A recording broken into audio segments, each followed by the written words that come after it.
Hello people and welcome to a video of this 101 in 1 Arcade Action 2. And game number 1, F-22, created by Inventor, whoever they are. Option screen, not much to say about that. And yeah, the moon got slightly glitched in this recording. I don't know why that is, but whatever. Oh, by the way, prepare yourself for some of the best graphics in history.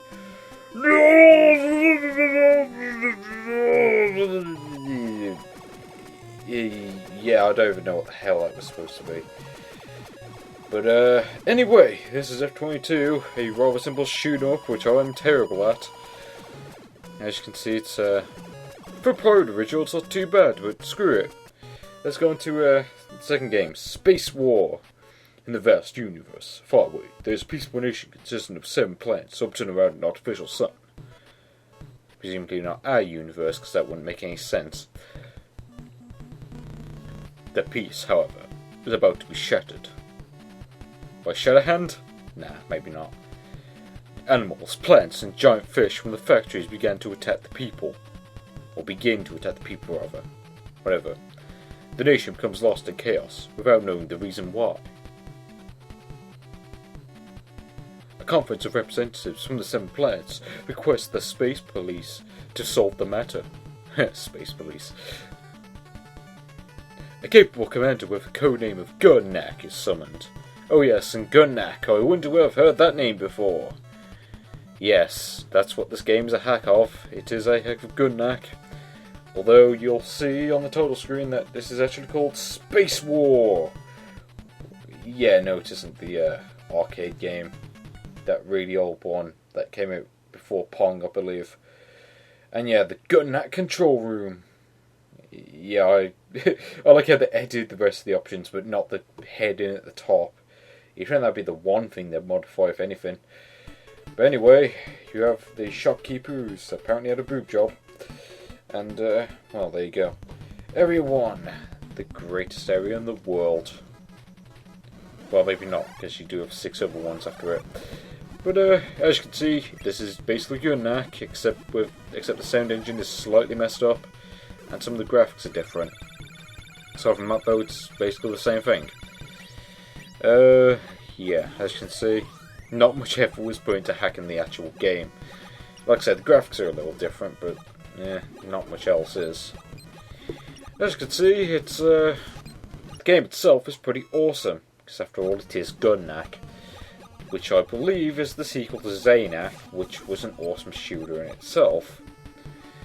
And yeah, I might as well play this some more, because this music's awesome.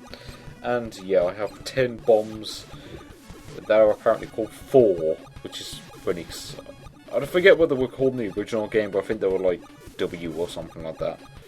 Well, not W, F, I think. No, it is W. Anyway, time for one of my favourites on here. Please waiting! I just love that line. Racing car, push start. I'm not going to. Why? Because, as you'll see in a second, this is actually Race America with the credits screen unedited from the original game. Isn't that awesome? Indeed it is, because that means I don't have to research the name of this game. Anyway, good luck! And you have these characters which I think are stolen from Saint Seiya, although I could be wrong about that. And apparently they were given names like Vava Vroom and Pierre Sedan, which is funny because I don't remember any of them being called that. Anyway, you pick Line Slick, it's called in this game. And I love this. Instead of an O, you have a U with umlauts, which is awesome. Because who the hell wants to let O in their name? I know I don't. There we go. Welcome! Okay, why is it saying welcome at the bottom anyway? And of course, you also notice that if you ever played the original Race America, you'll notice that the drivers are removed from the game, as in the people who get into the cars. Now, at the time I recorded this, I had no idea how to play it because I hadn't actually played it before. But yeah, you can just watch me fail really badly. Yep. That was the extent of my gaming ability back when I first played this. But yeah, it's slightly different graphics, but other than that, it's just Race America. And now it's time for X-Plan, which is a hack of Super Contra 6, which is a hack of Contra Force. I was about to say Super C. Now, this game is nowhere near as good as Super C, by which I mean Contra Force. Mind you, they're all practically the same thing, except slightly worsified each time, even though worsified isn't actually a word. But yes, you have this angry face ball. He is apparently the X-Plan, and you gotta love that music in the background. It sounds like someone tried to port it to some Ori sound engine and couldn't quite pull it off. Fox! I love how they didn't even change the story. I mean, they changed the cutscenes, but I'm pretty sure that's only because they changed them in Super Contra 6. And yep, there we go, the four faceballs themselves, Rambo, Guile, Ryu and Bill. Instantly, they were what they were called in the original hack. And yeah, graphics are not great in this hack. As you can see, pretty much everything is rendered in green and orange. I don't understand why. And yeah, your guy looks pretty stupid. Just some idiot running around with a bandana on his head. Just trying to be a Ninja Turtle. Anyway, you run around, you shoot stuff, just like in Contra. But the game lags so much, it's nowhere near as good. Although, to be fair, you can kind of blame Konami for that, seeing as that was kind of like the main problem in Contra Force, shall I say. And yes, I accidentally equipped the bombs when I didn't want to. Anyway, Caesar Captain! I love that name. By Entertainment Software, or Eurocom if you prefer. And yes, this is a hack of, well, I'm not going to tell you what it is yet. Many of our top scientists have been kidnapped. Agents have seen missile silos on a Caribbean island. Bermuda? Oh no. We believe that Scumlord is responsible. Oh, and if you don't know what this is yet, I'll give you a clue. James Bond Jr. Yes, I did actually watch the cartoon when I was a kid, and as you can see, Caesar Captain himself looks kind of ridiculous. He just looks like James Bond Jr., except with a different hat, I think, I'm not sure. Like he's, I think they tried to make him look like Sailor and they failed miserably. And yeah, James exploded under cloud cover, shall I say. If it was under island cover, that would just be weird. When the plane reached the island, James bails out. And move on. Sometime today. Come on! I'm sick of waiting. Parachutes down to the island below. I'm going in. I love that. Yay! He looks nothing like he did in the intro. I love that scrolling effect, by the way.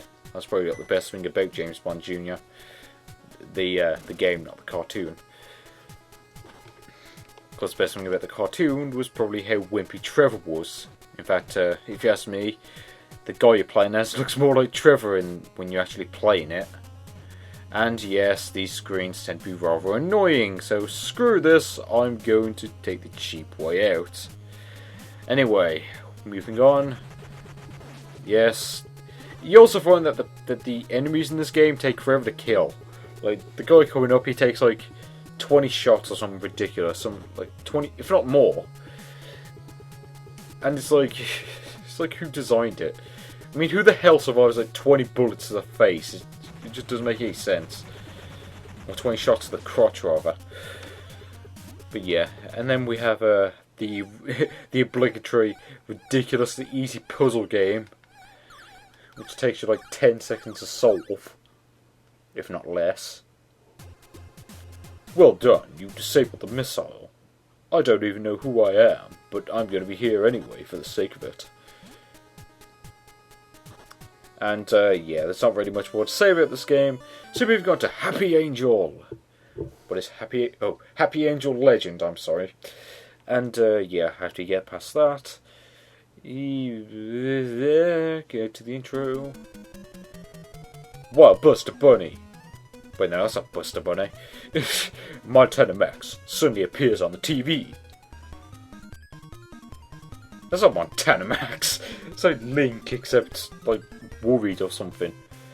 And there's Babs Bunny, because after all, this is a hack of Tiny Toon Adventures. So what do you expect? Come on, Buster, come and get her. God love that. And no, Teletubbies. No, I don't have to deal with Teletubbies. I hated that show as a kid. And yay, they used the wrong song for some odd reason. Like they mixed up the songs in the game.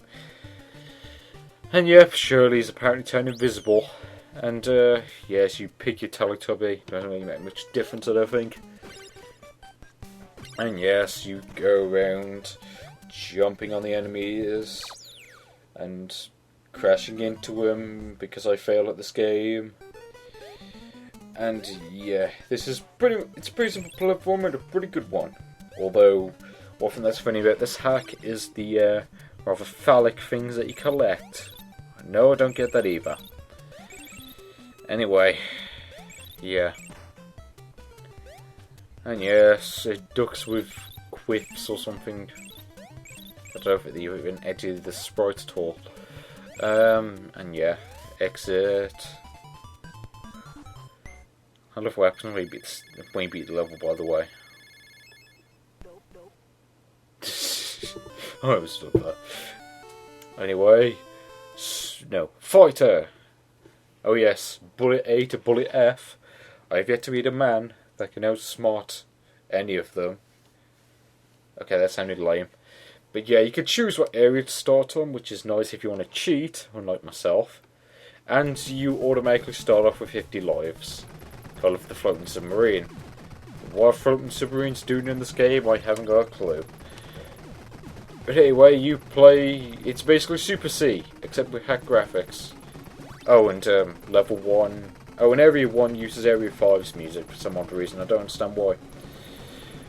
And yes, I run around winning. Shooting stuff. And then I fail miserably. Anyway, Street War! Presents! I don't see any presents. So, okay, 2 pictures randomly appeared on the screen, and Street War, the lame title screen, and let's place the Muscovite, because I've yet to meet a man that can outsmart Bullet. Okay, I don't really have to say that twice in this video. And yay, awful music. Yeah. gotta love Hager's hat, by the way. Looks more Arabian than Russian. Not to mention, since when was he Russian anyway? I mean, isn't Zangief Russian? And Zangief was like kind of based off nothing. But whatever. None of this matters. All that matters is that this is a really bad hack of a rather awesome game. Then again, you could tell that already just by listening to the awful music. But I think that's about all stamina I have for this part. So join me in part 2, where I go over more of these games. And probably break down crying halfway through. Yeah, I'll see you later.